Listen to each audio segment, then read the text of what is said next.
everybody, and welcome back to You Can't Win. This is Tom here, and I'm joined by Donald as usual. And today we have a very special guest, Séamus Malekafzali. I think I got that right. Close. Okay, it's close enough. I'll admire it. Okay, thank you. So he is a journalist who covers the Middle East in particular, and I've always enjoyed his takes on things on Twitter and on other podcasts. He's done an interview on Popular Front that I listened to a while back that I thought was really great. Maybe he's done some other things that I'm not aware of. He can kind of fill us in on that. But I think we're going to be talking a little bit about the protests that have been going on in the Arab world and the new prime minister in Lebanon and all kinds of fun stuff like that. So, does that about cover it, Séamus? That about covers it. Just for some context, my name is Séamus Malekafzali. Okay. I am a writer, just so anyone wants to look me up. I am a writer at the International Review.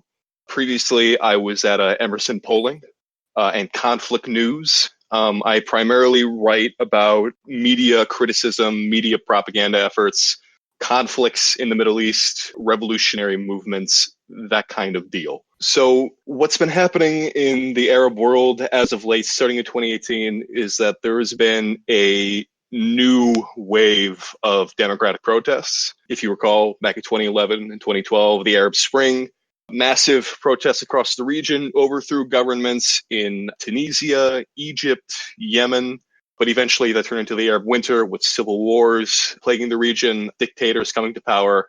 It was a whole thing, obviously. Now, it seems to be a little bit more successful, though it's fairly new. For example, in Sudan, probably the most successful, though that is putting it delicately. There is a new government in place with a transitional system, which people seem to be supporting in some respects. It's moving quite smoothly along, but it was at the cost of hundreds of deaths during the rule of the military junta. Currently, Lebanon, there are massive protests that are ongoing against the government, irregardless of political affiliation. In Iraq, there are massive protests against the government as well, particularly against Iranian influence in the region. In Iran, it's protests against the government and its massive influence across the region, as well as lots of things that are at play. And they're all interconnected in some way. Yeah, so that's quite a bit. We'll maybe take a look at each of those one by one, I guess. But first, let's kind of take a big picture. So you mentioned that this is very similar to the Arab Spring from 2011. Do you think there's any significant differences that maybe we should be aware of, besides obviously just the fact that we've already kind of gone through this and had these wars and conflicts that have, I guess, shifted things a little bit? Is there any other maybe differences or striking similarities that you see? The similarities that I see, other than a belief in democracy, not a huge amount that I can think of off the top of my head. The main difference that I see profoundly across the board is a lot of both hope in conjunction with cynicism. In Lebanon in particular, at least for a case study of that, there was already a profound sense of cynicism in Lebanon about the government, but it's increased a lot. But nobody is, just for those who aren't aware, in 2015, 2016, there was a rash of anti-government protests in Lebanon. The "You Stink" protests, because garbage, it's metaphorical, but also very, very literal, because of government inefficiency and just everything being terrible, waste was being strewn across the streets of Beirut. Nobody was picking it up. Everything smelled terrible. And a lot of it came, and a lot of the protests came from Sunni-aligned parties and supporters against Shia parties and government. It wasn't necessarily sectarian in nature in terms of rhetoric, but that was where the lines of support happened. Now here, the people are against everybody. All the political parties are against the people, in the sense, though it's a bit complicated when you get into the ground, but there's no sense that politicians can get us out of this. Can get Lebanon out of this. That's the major difference that I see. That kind of cynicism, the idea that we need to really rip out all forms of the previous regime. That means the military establishment, that means the political establishment, that means the economic establishment.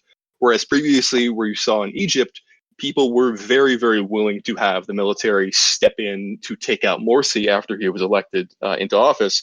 But now, after the recent spread of protests there that was fairly minor in scale, there was no love for the military in that sense. That love for the military establishment was gone. I think I saw a video yesterday or the day before from Lebanon. It was the protests, and they were chanting like no Saudi, no Iran. So is there like a strong anti I don't know, foreign intervention kind of a feeling as well, almost like a self-determination thing? That would also be a difference that I would see, though. I was a bit young at the time of the first Arab Spring, so I don't remember all of the specific details. But if you look at the Syrian civil war in particular, there were, and there still is to a certain extent, calls for the U.S. to intervene, stop Assad, help the rebels, that kind of thing. Mm-hmm. However, in Lebanon and in Iraq and in Iran, there is no love for foreign countries coming in and quote unquote helping out. There was a poll conducted, I can't remember by which organization, but there was a poll conducted a couple weeks ago in Lebanon that showed, despite different sects and religions disagreeing on support for things like Hezbollah, Michel Aoun, politicians and parties, everybody across the board agreed that America should stay out. Right. Nobody was in really any disagreement about this, though they varied on how much they cared in particular about it. People are fed up. They want Iran out. They want Saudi Arabia out. They want America out of their affairs. I'm hesitant to buy into the narrative that some people for example, from think tanks like the Foundation for Defense of Democracies are trying to push. Like the protests in Lebanon are exclusively anti-Iran, and we should support them for that. Like, no, they're against Iran, but they're also against Saudi Arabia, which, for those who may not, who don't remember, a couple years ago, Saad Hariri, the now former prime minister of Lebanon, he went to Saudi Arabia on a trip because he's a Saudi citizen, and suddenly, from Saudi Arabia, he resigned. And everybody was like, why are you resigning? Can you come back to Lebanon and explain this? And he was like, no, I can't leave. Nothing suspicious about this, though. Also, my family can't leave. And there was a whole thing where essentially Lebanon's prime minister was held hostage by foreign power. And there was a real threat that, and there was comments from Saudi media figures that Hezbollah had declared war on Saudi Arabia, and there was a real fear, like, is there going to be a war initiated by Saudi Arabia and Lebanese airspace? And it was a massive catastrophe. So there's no love for Iranian influence through Hezbollah. There's no love for Saudi influence through the Future Movement. There's no love for any of these groups. That extends to a certain extent into Iraq with anti-American sentiment, but not nearly as much as the anti-Iranian sentiment because of just how much influence they have. Right, because of the proxy militias and stuff that have, Yeah, the proxy militias in Iraq hold such an obscene. I believe there was an Intercept investigation into this that revealed the full scope of this, but the amount of influence that Iran wields through militias, through intelligence networks, through agents is insane. They're like every corner of Iraqi governance is filled in some way by the Iranian government. It's a very interconnected structure. I think there was a report a while ago that said that there's a plan for the Iraqi and Iranian power grids to become interconnected at a certain point. It's a whole thing. Yeah, whenever I kind of read about stuff like that, I always think of that picture of George Bush with the mission accomplished. I'm like, you did it, bud. Good job. Oh, God. Is there like a counter move from the sort of like political, if the political establishment sort of parties in Lebanon are suffering the brunt of this blow from below kind of thing? Is there like a counter move to sort of like, how are they framing the protests in their own logic kind of thing? Are they saying these are, CIA supported protests or, whatever, like what are they trying to, what is the sort of party line on these kind of things? So. Yeah, the political party relationship to the protests in Lebanon is really fascinating because it's a real interesting experiment into cognitive dissonance. Mm-hmm. Just so, because we could spend like 11 hours talking about this, just for the sake of framing, every single politician in Lebanon pretty much is a crook. Mhm. Everybody knows it. Everybody's just kind of going along with it because people want to change the status quo, but the status quo has been the status quo for so long. It's impossible for politicians in Lebanon to really envision a way out of it. So these politicians have gotten away with being corrupt to a comical degree for so long that when they're faced with this kind of united front against them, where political lines are no longer really a factor and sectarian lines are no longer really a factor, what do you do? At the first week of the protests, after the WhatsApp tax was previously going to be implemented, just for some context, the telecom industry in Lebanon is a massive scam. For example, in the United States, you may have like an unlimited data plan, like Tom. What is your data plan like? Just to give you an example. I don't have an unlimited one. I actually have a 6 gig. You have a 6 gig? Yeah. Okay, how much is your 6 gig plan? How much are your plans, like, just between the two of you? Mine's like $35 a month. I have a good deal. Okay.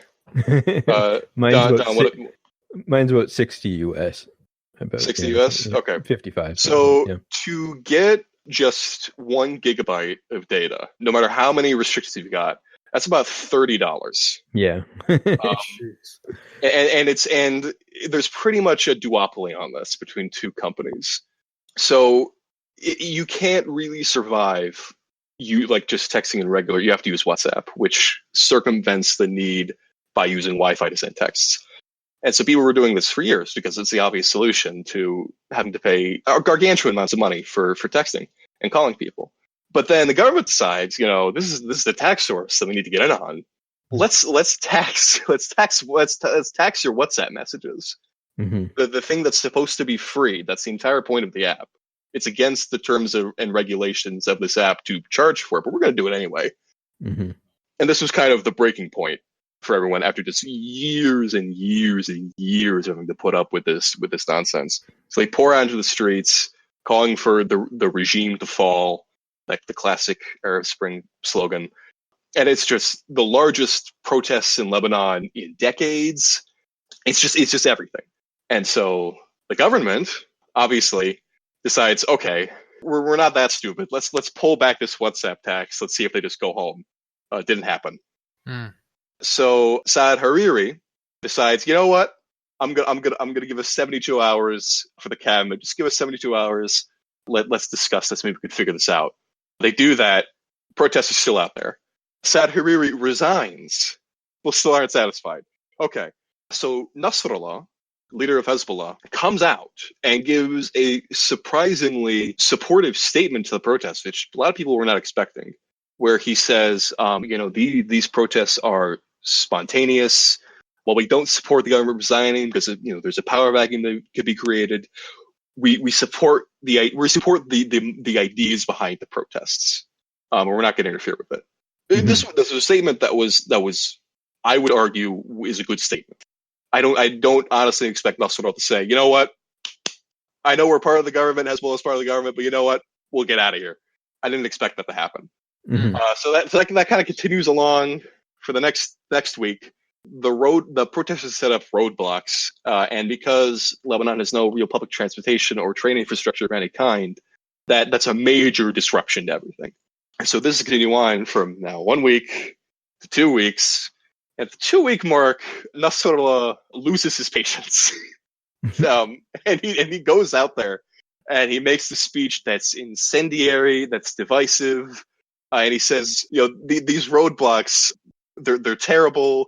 The protesters, they've been infiltrated. They're being exploited by foreign powers, and there's no evidence of any of this at the moment, or really even now, to be perfectly honest. But it becomes a whole thing. And then after that, to get what you were saying about how the parties are trying to frame this, a lot of the parties right now at the moment, as the army and security forces are starting to deploy much more violent methods like tear gas and rubber bullets, they're saying that they want to differentiate between infiltrators and real protesters. But the issue is that they're still firing on them just the same, and there's no real evidence that people throwing rocks at them are infiltrators of any kind. The infiltrators that the protesters are talking about are the people primarily from the Lebanese Forces Party, which was an old phalangist organization. Now it's in politics. They resigned from Hariri's cabinet, and they decided, we're going to go for we can't have a political cabinet. We want a technocratic cabinet, one that's not based, a cabinet that's not appointed by people's political affiliations, but one where people are appointed based on expertise. Mhm. But the protesters, Lebanese forces have been a part of Lebanese government for like ages. Nobody's buying the idea that these people are not responsible for the current mess that they're in. And so the Lebanese forces supporters are going out and doing their own roadblocks, but none of the protesters are really on board with the idea that like these people are part of the protests. There's a competing narrative between the parties that want to be on the side of the people, they want to co-opt it and make it seem like they're on their side because they know that's probably the popular thing to do, but they're so involved in themselves they don't understand that these people despise them. And then there's the other side that are trying to denigrate these people as infiltrators, American agents. I remember Michel Aoun, the president of Lebanon. He made a speech near the beginning of the protest where he said, we should have a technocratic government. We should get rid of the sectarian system that we have. But then a couple weeks later, he does an interview with the television network. And he says pretty much verbatim, if you don't like Lebanon, you should just leave. Yeah. Which I think is a great thing for a president to be saying. When the entire country is protesting against him, just leave. It's split between trying to co-opt and dismissive, but neither of the parties' narratives about the protests are honest. It's not an honest attempt. So if that's the case, like if there's sort of a movement to sort of go beyond the sort of sectarian settlement, I guess the first thing that would come to my mind in that is that there's risks involved in that, because the whole point of a sectarian sort of settlement between different factions and things is to prevent one part of it to feel left out to the degree that they don't commit to the new regime in some basic way, kind of thing, right? So is there a concern that I guess, and then just to get us up to speed to at some level, over the past few days, I guess there's been a new prime minister designated, right? So or nominated. He says that he has the majority support in the legislature, I guess, I wish there was an easy simple answer I could give about the sectarianism problem. Yeah. But that's something that's been plaguing Lebanon for ages, and I don't know if I could give a concrete answer to that. Yeah. The majority of I would garner the majority of young people in Lebanon. It's really a problem of age and entropy. It's a problem that is solved by time and entropy. The young people of Lebanon are far more secularized. They're far more dismissive of the current government structure. They're far more dismissive of religion in general. Mm-hmm. If the sectarianism problem, the sectarianism system of governance isn't solved in this generation, then it will be solved in the next generation or the generation after that. Because at a certain point, there becomes so few people that sustain that system that it just can't function. But at the current time, whether or not there will be one sect will be able to support the other, or whether or not it'll all fall apart, that's a question that unfortunately I cannot answer. Sure. It's a big what if. But something that's kind of related to that, it might become a huge problem now, is the election, the prime minister election fiasco, which is kind of weird even by Lebanese political standards. Just to get people up to speed, Saad Hariri resigned the first time.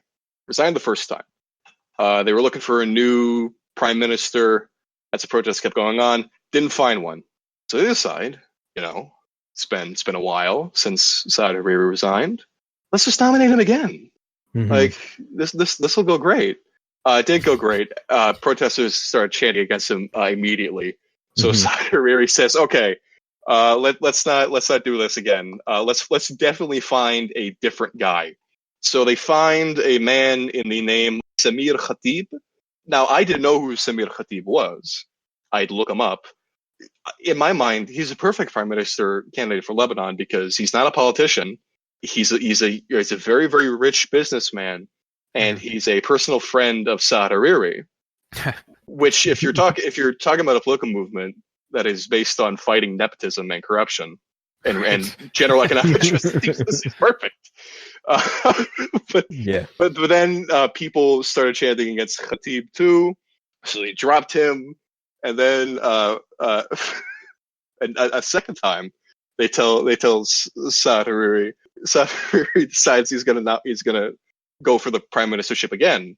And then the protests happen again, and they decide, okay, we can't do this. We can't do this a second time. Let's actually find like maybe a former politician with experience. So they find this amazing human being, possibly the greatest prime minister that could ever be, in my opinion. His name is Hassan Diab. Now, a friend of mine, Diba Shadnia, who was formerly with the Daily Star Lebanon, which is a newspaper there. The name of Hassan Diab got announced, and we were talking, and I asked her, who is this? And she sends me the most amazing thing I have ever seen. Hassan Diab is a professor at the American University of Beirut. He was the Minister of Education for a couple of years, back in the early 2010s. And Hassan Diab's CV, his resume, is 136 pages long. Wow. For those who may not be in the job market, traditionally in American settings, your resume should be about a page, maybe like double-sided.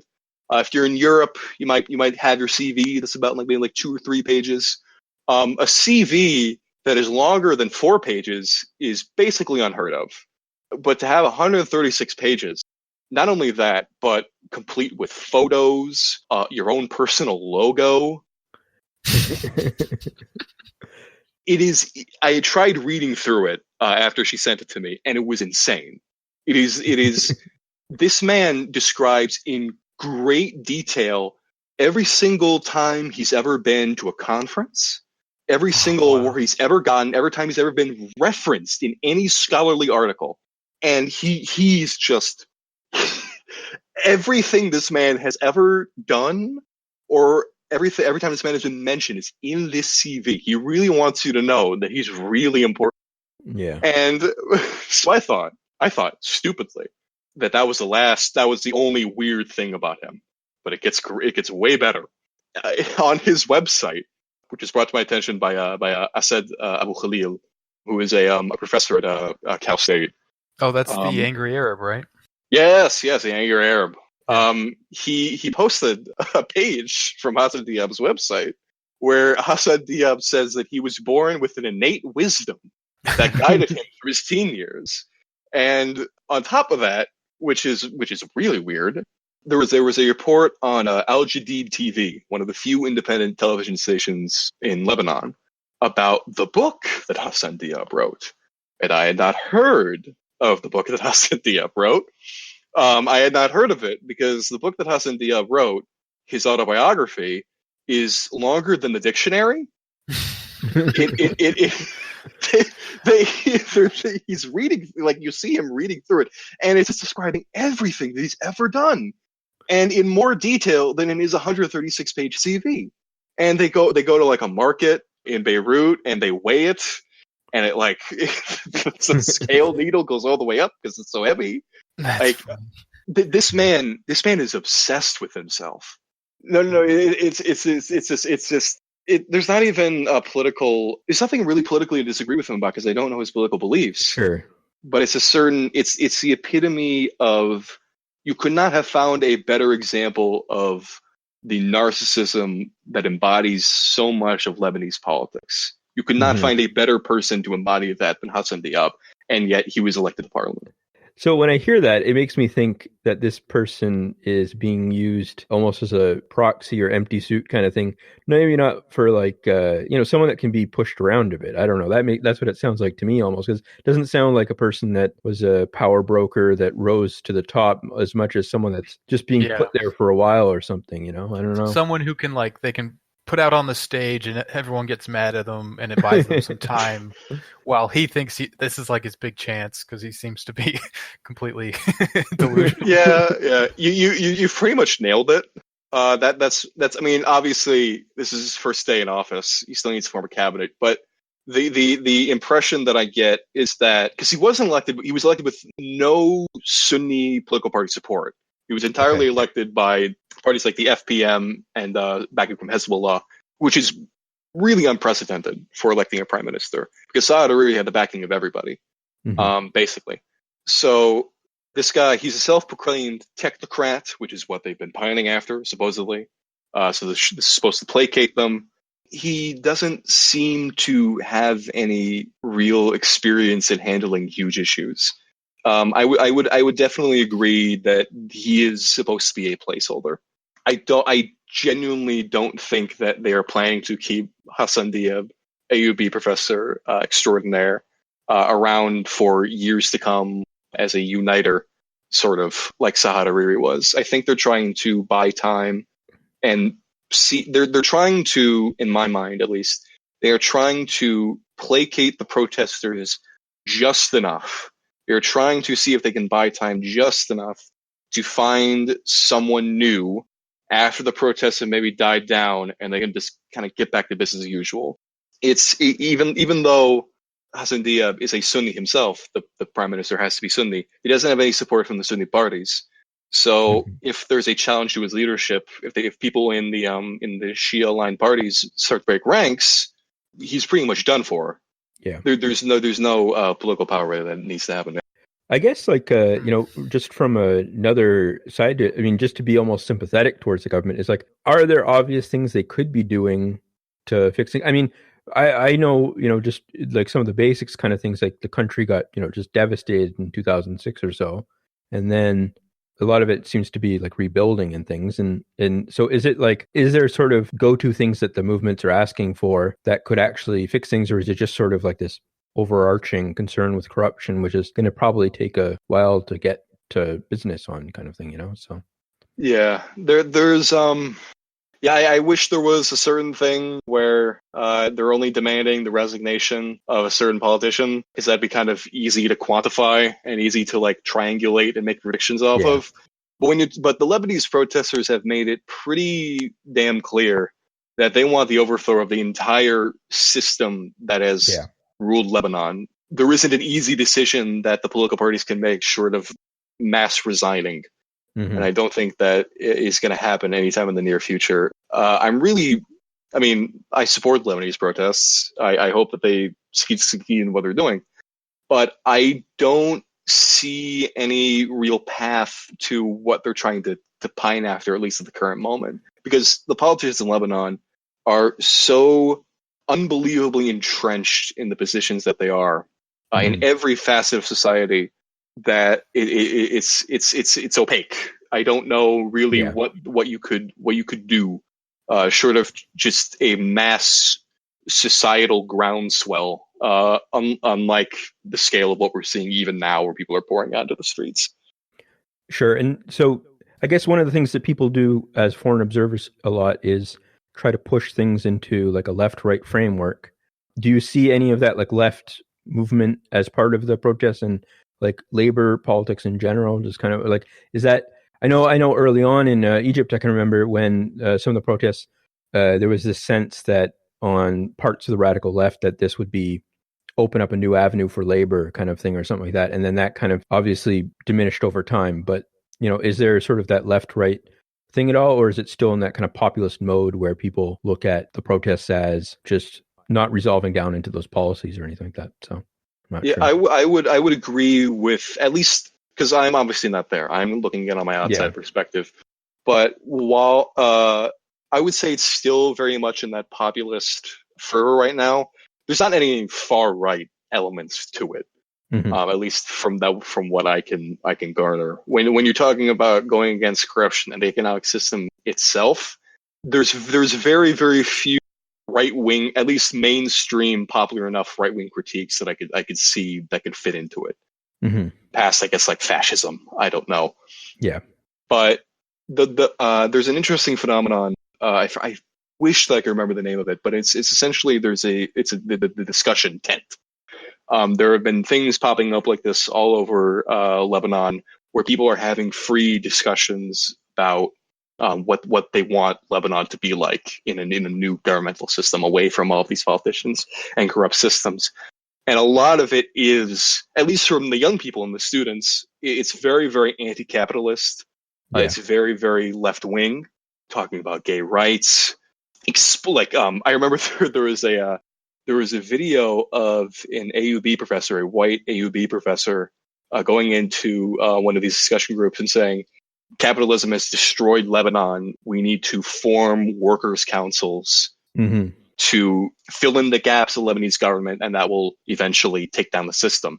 And Hezbollah then, through one of their media outlets, Al Ahad, wrote an article saying this guy was an Israeli agent. And they made up a think tank that he worked at, which didn't exist. That's funny. It was weird. But there is, even though there is a populist scale to it, where there's not a ton of specific party lines that are being towed or ideological lines that are being towed, I've seen much more of that left-wing perspective than I have of, just throw it out there, like centrism, sure, right-wing economics, free market economics. I haven't seen really any of that, at least from the clips that I've seen. I'm obviously not in Beirut at the moment, so I wish I could comment on that further. Sure. One last thing that I kind of had that sort of connects to the other things is, so how is the fear of civil war or like overarching, like look the sort of negative example of Syria or the negative example of like Libya or something, like how is that sort of looming over the protests at all? Like, is there a sense that if they go too far, something terrible might end up happening in the outcome, or is it not really a concern that, is that even just part of the propaganda on the other side even? I'm not sure. So that's definitely something that has been pushed by certain parties, or at least certain party supporters, that this is heading towards a civil war based on sectarian lines, just like in the past. But among the protesters, at least that I've interacted with, and from the videos that I've seen of them speaking, that's not really an issue on their minds. Nobody's pining after armed conflict. They're aiming for a peaceful transition of governance. Lebanon has been plagued by war for decades upon decades upon decades. Nobody really has an appetite for it in the younger generation, or really any generation. I don't know why I'm saying younger generation. Yeah. It's not something that I've seen pushed very seriously by analysts outside or within Lebanon. It's mostly just kind of a party line fear for now. With the election of Hassan Diab, or whatever prime ministers they decide to elect after this, and especially the police and security forces and the army beating people up, starting to fire tear gas, that kind of escalation and these hurried attempts to placate the populace, that can easily change the feeling, the rhetoric that is coming out of the protests. But I don't know whether or not that will be significant enough to go towards that position. It's still too early, I think, even if it's been 60 days on.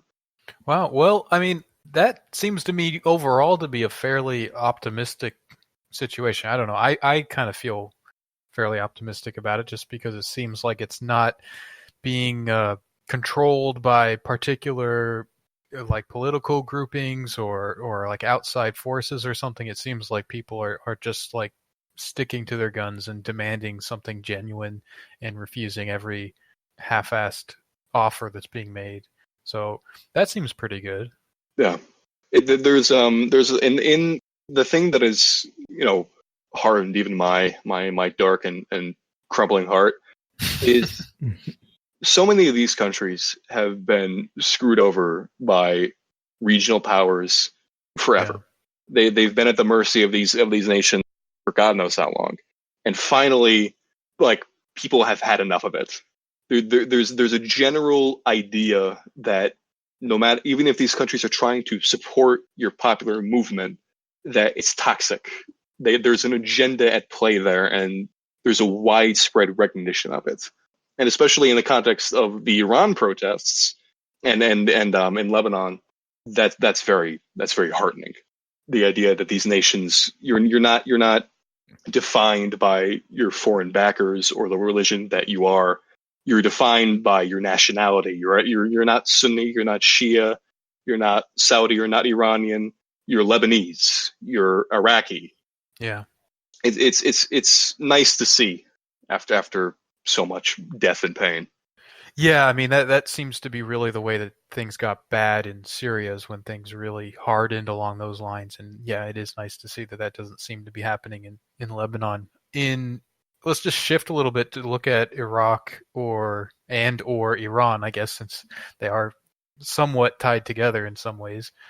I don't know, is it a similarly kind of, do we have positive feelings about that? Like what seems to be going on there? I apologize.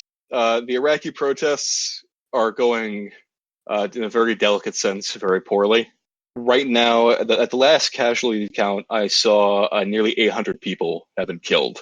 And then the murders by Iraqi security forces started pretty much immediately.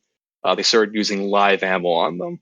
Basically, Iraq functions on, I mean, it would take too much time to go into right now, but Iraq functions on a similar sectarian system to Lebanon, where political power is apportioned by your religious affiliation. And this has created the same sort of corrupt economy, same sort of corrupt governance, and something that is incredibly susceptible to foreign interference. It's got many of the same issues. The difference is that while Lebanon is, I don't want to say fairly equally, but Saudi Arabia and Iran are major players in Lebanon. In Iraq, while Saudi Arabia and America especially, are obviously great influences on Iraq, Iran, since the Iraq War, is so overwhelming and overpowering in its influence that for whatever anti-American sentiment or anti-Saudi sentiment that there exists in the Iraqi protests, all of that hatred, all of that disgust, all of that distaste is focused on Iran for that reason. The militias that operate with impunity, stealing money, killing people, being states within states, that is not the responsibility. The responsibility for the situation that caused that is with America, but the militias themselves, that responsibility lies mostly with Iran and the decision to fund them. So you pick and choose your battles here. Yeah. And so when that immediately started, they were met immediately with live fire. Tens of people were dying. And what was strange, at least at the beginning, now it's fairly common, unfortunately, is that the internet in Iraq was completely shut down. And people were wondering, why was the internet shut down? What is the Iraqi government trying to hide from the world? And when the internet eventually came back on a couple of days later, it was pretty evident. I mean, there were bodies in the streets, just horrifying scenes of people just being massacred. And this internet shutoff continued, like on a curfew. Like when the morning would come at 7 a.m. and the protests started, internet would be gone. Nobody could really transmit anything. If you could, it was very, very slow and it was very, very scattered. And when the protests ended in the nighttime, the internet came back on for a very, very brief period. And this has been continuing pretty consistently. And, I have a great admiration for the Iraqi people in this respect, because even as they keep being murdered and shot and killed by forces that are aligned with the Iraqi government, for the most part, militias, they keep coming out into the protests. They're waving Iraqi flags. They're going up against these people. And there isn't really a sign that it's dying down or thinning out. It keeps going, even though hundreds at this point are dead.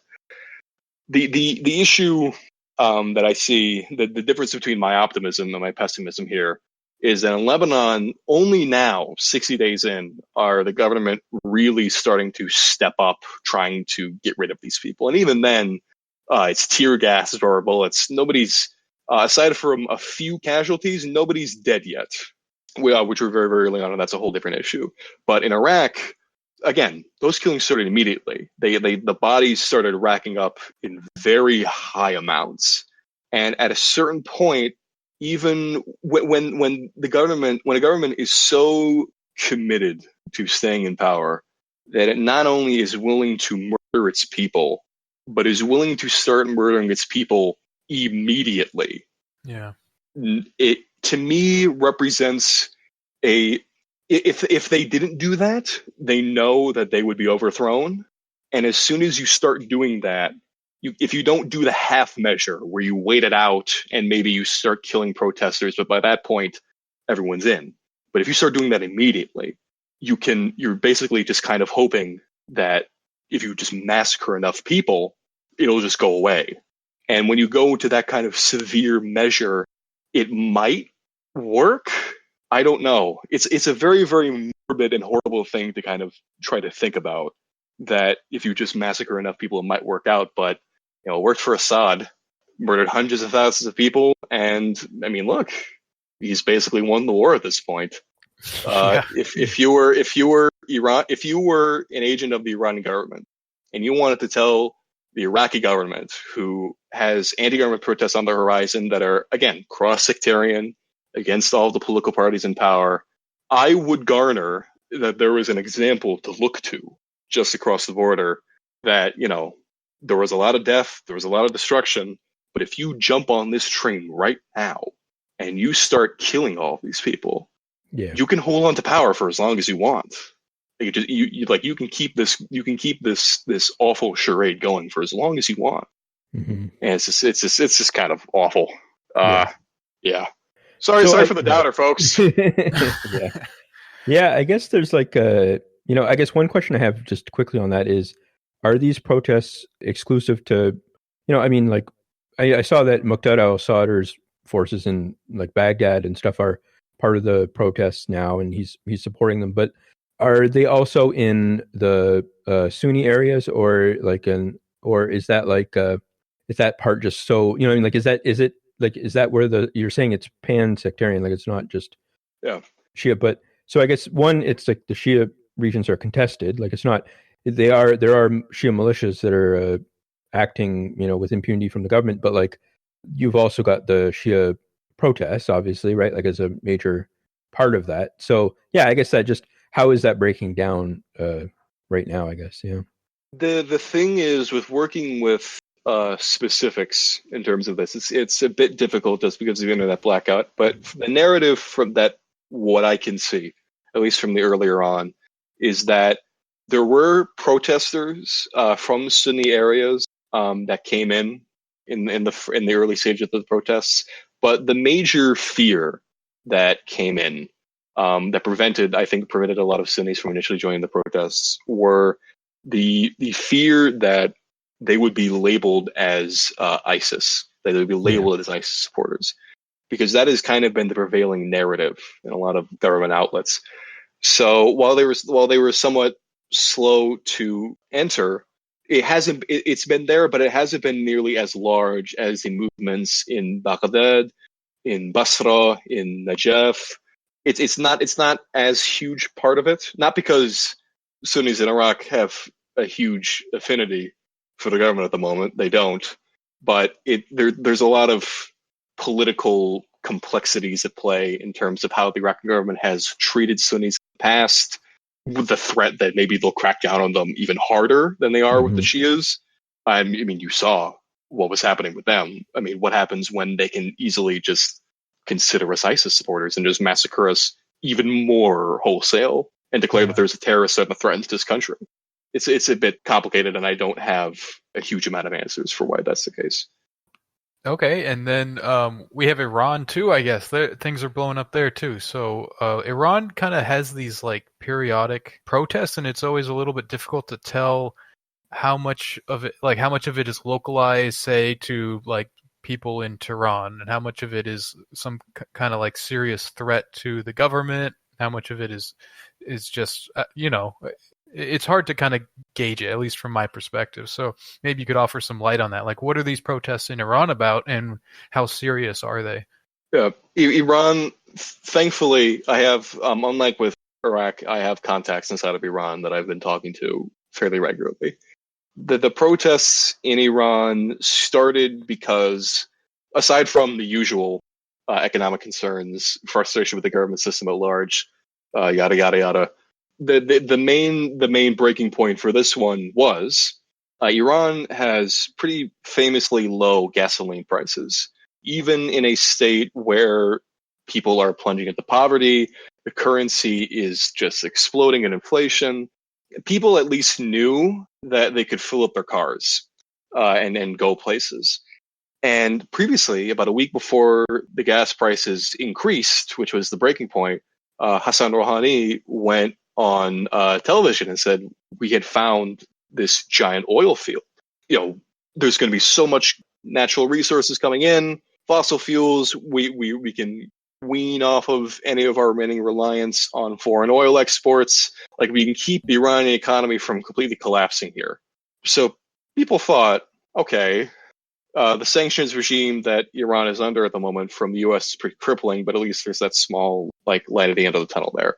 But for some reason, the Iranian government moves forward with an increase in gas prices to a point where if you are an extremely poor, unemployed Iranian family that needs all the money that it can get, you can't fill up your car.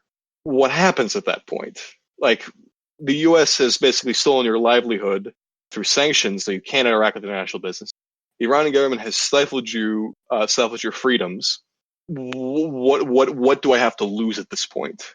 If I just say screw it, let's just get rid of this whole thing. So those protests started, and it was immediately clear that this was a protest of desperation. In protests in the major ones, at least in 2009, those were against a rigged election.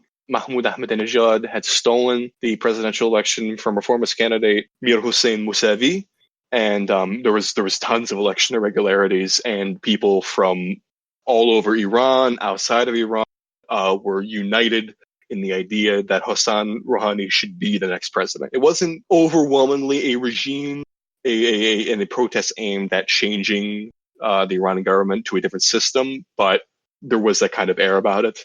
In 2017, they were more focused on changing the regime. They were more focused on that, but it kind of petered out after a while. It didn't really achieve anything. Both of those movements were, for the most part, peaceful. Some Iranians died, but compared to what happened this year, it was like a peacenik. It was like a peacenik occasion, because immediately when the protests started, banks were being burned to the ground everywhere. In so many provinces, there were videos coming out of central banks, buildings, government infrastructure, just everything being torched by people, which had never happened before. It was an extremely unprecedented sight to see, if you have been following protests in Iran as long as I have. And on top of that, people were going onto the streets in droves. And the first day, there were so widespread, everybody was spontaneously coming out and protesting against government. And then, after a couple days, the internet went out again. And if you had been watching the Iraqi protests, your immediate thought is, oh no. Yeah. Like, this playbook happened in Iraq when Iranian generals stepped in to quell the Iraqi protests. That was the exact strategy that they used. What's going to happen here? And they used that exact strategy this time on people, where they went out, they shut down the internet, they went out and they shot people. One of the most striking things, one of the most truly baffling things I've ever heard about in my entire life, was there was an interview with an Iranian government official. His name escapes me right now. I think only yesterday, or even may have been today, where a reporter asked him, "Why did you shoot people in the head? Why did the police and the armed forces aim at protesters' heads? Why didn't they, for example, aim at the legs?" And the official then responded, "Well, we shot them in the legs too." Which is the most soulless, just awful. It defies logic at a certain point. Just the Iranian, in so many other government protests, doesn't matter what country, doesn't matter what region, the typical government playbook is either the crackdown didn't happen. These are all fake news. Didn't happen. People fired on us first. That was deployed to some degree in the Iran protests as well. The other prevailing narrative is we did conduct this crackdown, but there were terrorists, there were infiltrators. We needed to do this. This was purely a counterterrorism operation. That was also deployed to some degree in the response by the government to the Iran protests. A shade that I had not seen up until this point, at least in my naivete, was the government admitting, yeah, there were protesters. Yeah, we shot them. What are you going to do about it? Yeah. there's a certain political playbook that you have to follow when you think that your government is on the verge of collapse. Iran's government is so sure, and I think rightfully so, that it's not going to collapse, that it can just mock the people that it murdered. Yeah, That's the kind of state that it's in. just gangster stuff. It's really like awful. So videos were coming out very, very sporadically because I lost contact with many of my sources at that point.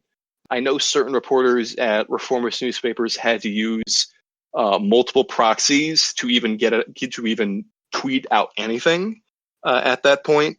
And there were videos of police going into the streets of Tehran, and they were just beating people up. It's very surreal to see when you saw videos in maybe 2009 where the Basij were coming in and they were beating up protesters, but they were these massive protest crowds that they were going into. 2017, this happened as well. But in this year's protests, the videos that were coming out, there weren't these big crowds that were happening. The police were arresting people. There were videos of people arresting people, beating people up, but it's kind of like a city street going along. It's difficult to describe just through audio alone, but it feels even more like a police state than Iran normally is. Iran normally has at least tries to portray a very kind of image about itself. Even amidst an authoritarian governments, there's still a normal life to be had. But the videos that came out of here reminded me of, I don't know, like a movie villain type thing, where there's just a comically authoritarian where people are being arrested for no reason. The police are everywhere, and you can't escape them at any turn. That was the level of sweeping in that they had to do. And by the end of the protests, by the end of the major stage of the protests, after about a week, death toll had risen to about 200 people, I think was the last Amnesty International count. And by now, I think it's about counted as 300 people. Now, those protests were not really in favor of any one, singularly not in favor of any one organization, political party, or person coming back.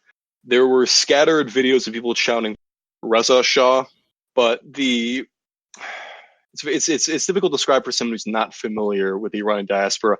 Chanting for the first Pahlavi Shah of Iran, the last dynasty, it's not necessarily an endorsement of bringing back the monarchy, bringing back the Shah, who I think lives in like Texas now, or California.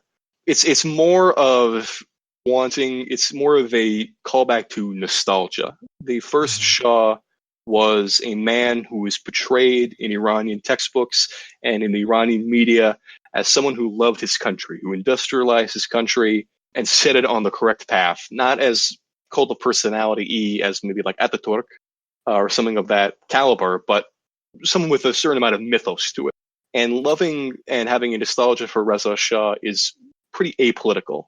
Outside of that, there were people at the universities later on who were saying explicitly that we reject the Shah and we reject the MEK, and there should be, and it was explicitly left-wing, in that they connected the struggles in Iran to the pension protests in France, the protests in Lebanon, the protests in Iraq, etc. It was very, very scattered in terms of opinion, but all of them were united in terms of not wanting the Iranian government to be in place. After that, after the protests ended, there was, and people eventually realized that over 300 people had been killed. There was another unprecedented thing where many reformist politicians who had been critical of the government to a certain extent really started throwing off the chains, as it were. A lot of reformist parliamentarians and politicians in Iran fear the Guardian Council. The Guardian Council being the organization in Iran's government that determines who runs in Iran's elections. If they decide that you're disloyal to the Islamic Republic in some way, if they decide just for kicks that they don't like you, you can't run in the Iranian election. Just for an example, two former Iranian presidents, Mahmoud Ahmadinejad and Rafsanjani, were prevented from the Guardian Council by the Guardian Council from running in another presidential election. These people were literally presidents of Iran. Yeah. And the Guardian Council decided, you're anti-Islamic Republic. We don't want you in here. So a lot of reformist parliamentarians are at the mercy of this group. And if they go too much against the government, if they're too critical, not just of corruption, for example, but for the system at large, that presents a problem. But politicians started coming out and openly saying the Islamic Republic is now a dictatorship. Wow. Like, we need to prosecute these people. We need investigations into the police brutality that went on here. What are the real casualty counts? What is the government hiding? Why is the government lying about why people were killed? Questions that I've never seen in Iranian parliamentary sessions for this reason. Mm-hmm. And surprise, surprise, the Guardian Council is doing their annual culling of candidates for parliamentary elections, and already reformist MPs who spoke out against the killings of all these protesters are getting disqualified, and they're not being allowed to run again. And the Iranian government is trying to, despite record amount of candidates who have registered, I think like 14,000, which is more candidates, not more. The U.S., despite being 4 times the size of Iran, had only twice as many candidates in its elections last time. So Iran, lots of people registered. And they're trying to get everyone who is going to oppose them on, for example, a future crackdown. They want them out. They need them out. Because otherwise, you can't silence a parliamentarian in the Iranian government. Because at that certain point, people will start to ask too many questions about, like, what's the point of even having an Islamic Republic if democracy, even to this point, like, this person is the government, why aren't we hearing them speak? Mm-hmm. And it's apologies, it's just a lot to talk about, and it infuriates me at a certain point. The Iranian government is trying to stifle any discussion of this crackdown any further, and is trying to deflect. And because the Iranian government is so well established, even more so than Lebanon, even more so than Iraq, is so ubiquitous in its control that it's inevitable that they're going to continue past maybe a war that unseats them. So the question now is, how do you unseat this type of governance? Mm-hmm. And there's not really an answer at the moment that's kind of easy and foreseeable and plausible.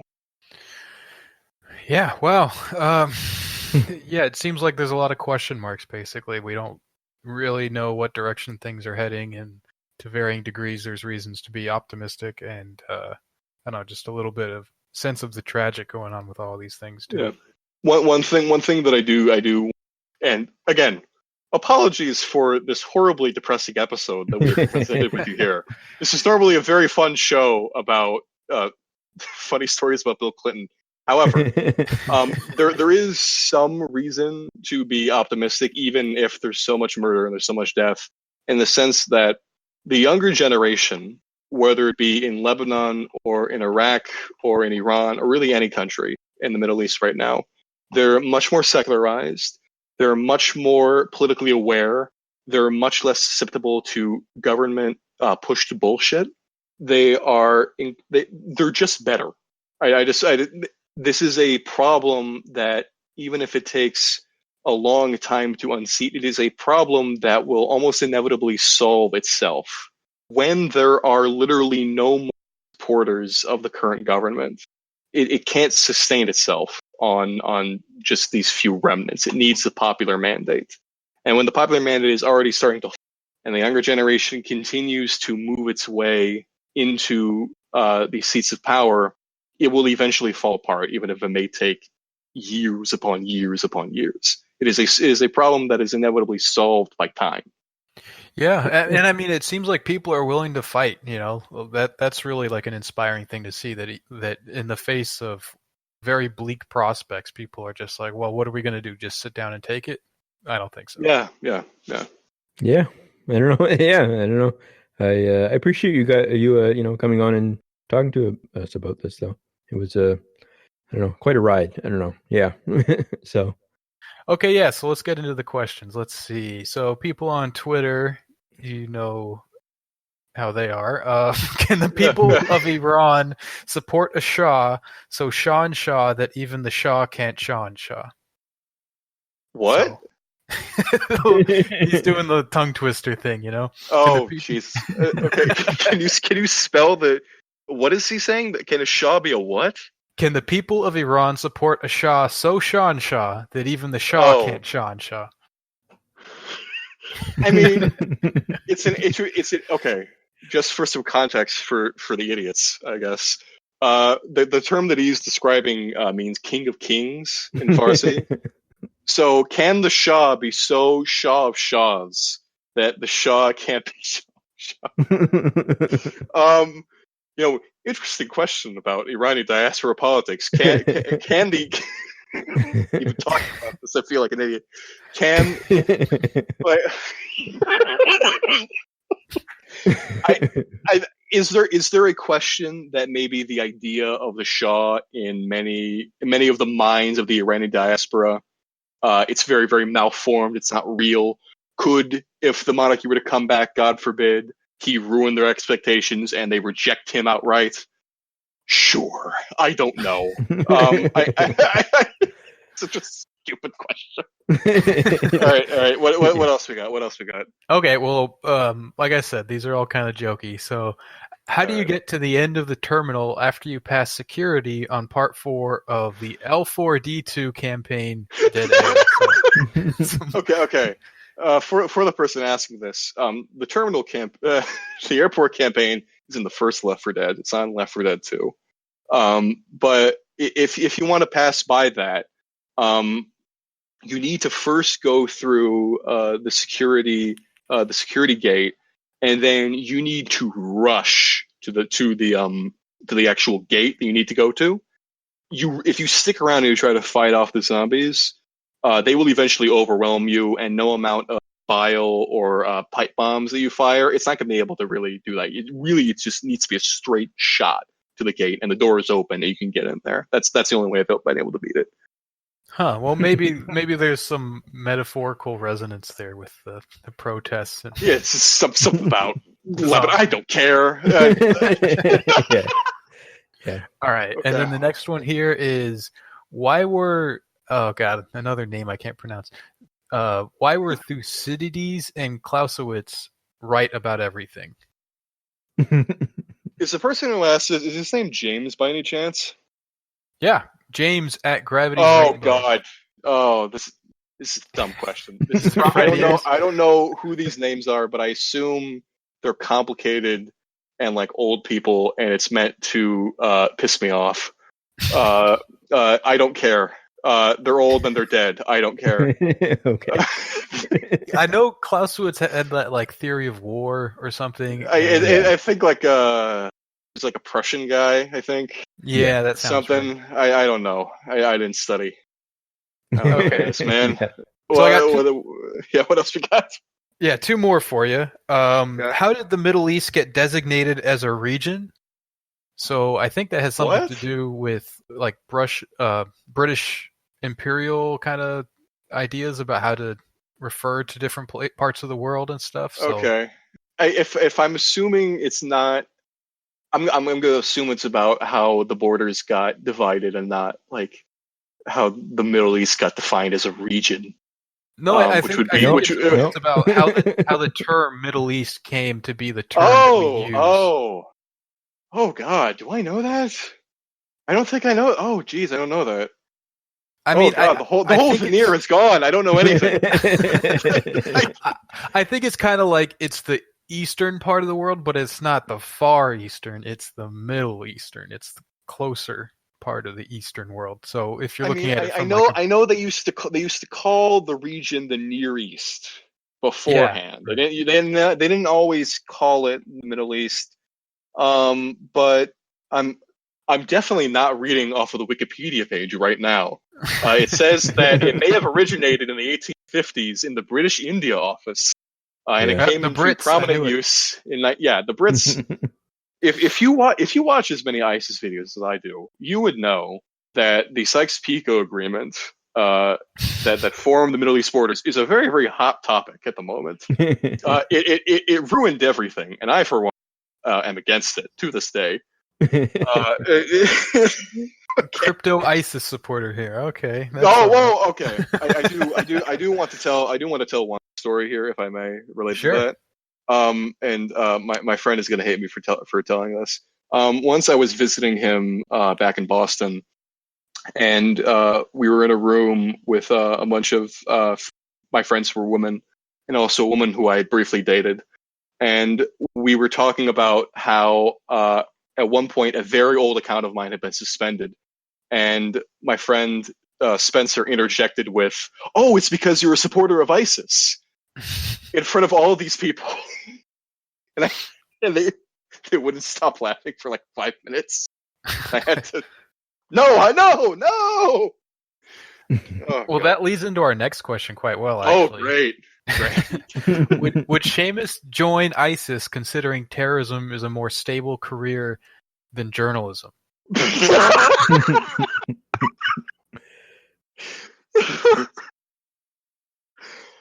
Okay, smartass. All right.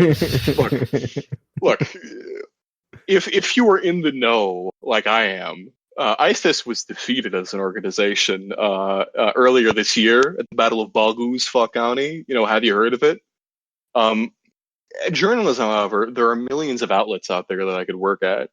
And frankly, I think it's disrespectful that you would ask this question of me. I don't know who asked that, but I think they're terrible. Okay, so they are our listeners. So they are. Oh, they're my God. Oh, I'm sorry. No,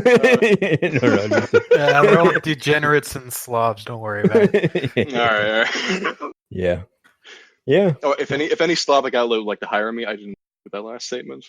I meant slobs, like with a B. Okay. Yeah. Well, you know what? No Slavs. No Slavs listen to this. Yeah. Or I hope Okay. Let's not get into the anti-Slav stuff. I don't know. No. Too many topics. Yeah. Okay. Okay. Yeah. Well. Yeah. Thanks for having me. I'm sorry. Thanks for coming on. That was a lot of fun. So, well, in its way. It was horrible, but glad I could impart some wisdom. Sure. Yeah, it was very enlightening. Thanks again, Séamus. All right. Thanks, man. All right, guys. So that'll wrap it up for this episode. You can send us more questions at You Can't Win Pod on Twitter. We have a Curious Cat account there that you can send questions anonymously to. If you want to hear more of the show, you can get a second episode every week if you sign up for the Patreon, and you will also get access to our Discord where you can chat with our community as well as ourselves and send us special questions that we will only respond to on the premium episodes, so you'll kind of get a priority there. So yeah, thanks again for listening, and we'll catch you next week.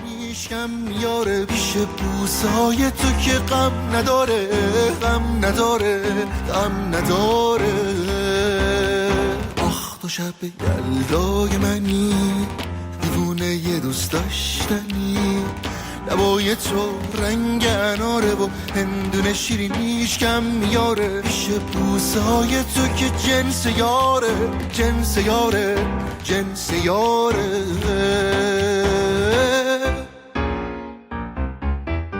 تو مثل بارونی تو دل مهمونی دلم میمیره واسه تو که جونی تو این شب یلدا که نمیشه فردا دلم میره با تو ته رویا تو شب یلدای منی دیوونای دوستاشنی لبای تو رنگ اناره و هندونه شیرینیشم میاره میشه بوسه های تو که غم نداره